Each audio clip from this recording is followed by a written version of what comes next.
Okay, so in this second part, we're going to look at more things we can do with Caesar running in catchment mode.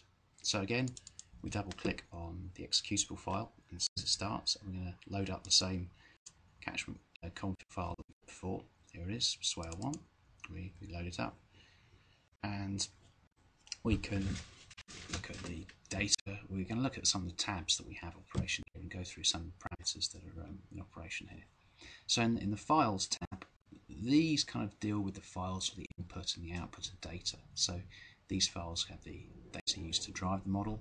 These are data outputs, so we can output a time series, as explained earlier. And we can click on here, and we'll also get a Google Earth file, or a series of animated or series of files that we can use to make animation. And we have to put in some parameters here, 0101, okay, in sort of US date format. Okay.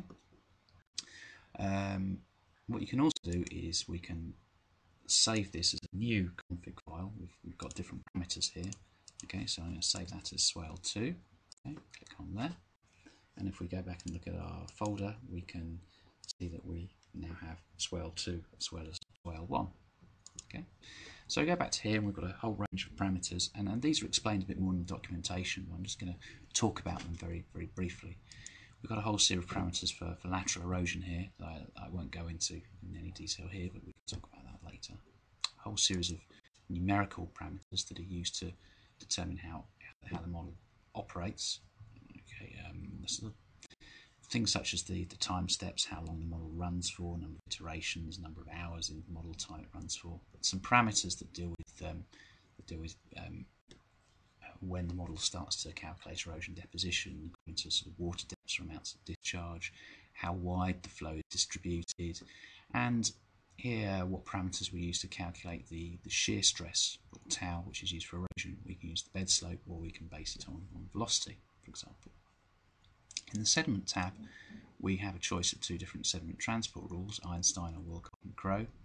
And here we have 9 different grain sizes defined in meters, and we put in their sizes here. Then we put in the proportions that line up here, and these must equal to 1. We can also determine whether we treat these as a load or a suspended load, and you do that by simply clicking on here. And if you click on here, they become treated as suspended load, and then you have to put in a full velocity, so sediment is picked up and then dropped down according to a certain rate. We can have a description tab here, so we can add a description here. Swale run 2 for test. Okay. The grid file, this is the size of the DM. It actually reads in the size of the DM from the head file on the elevation file, and it does that automatically, but we can override that if you like. Hydrology, this will become more important in reach mode, which we'll talk about later, but you can also change the M value, which is important for changing the hydrology here. Vegetation, you can put a vegetation cover, hard vegetation cover over this. And slope processes, where we can actually change things like the creep rate, the slope failure threshold. We can have things such as soil erosion rate, and we can also relate these to the wetness terms. Okay. So what I'm going to do here very simply is I'm going to decrease the soil slope failure threshold. So we're going to create landslides everywhere. So I'm going to knock this down to 30 degrees. Okay. And we're going to click on load. Okay. Click on start.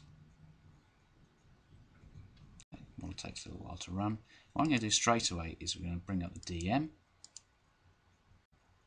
Okay. And then we're going to bring up the erosion deposition. So I think because we've had so many landslides, we should start to see some. Yeah, here we go. I'm just going to pause it for a second. Okay. Now, if we zoom in, we can see that on the sides of the slopes here, we have erosion in red, deposition in green. So just by reducing the slope threshold, we've increased the amount of, we've basically sort of created landslides. Very simple, very easy to do. Okay. Next, we're going to look at what some of the output and how we can look at the output in what format we can look at it. So I'm going to quit this now. Go back to our folder again.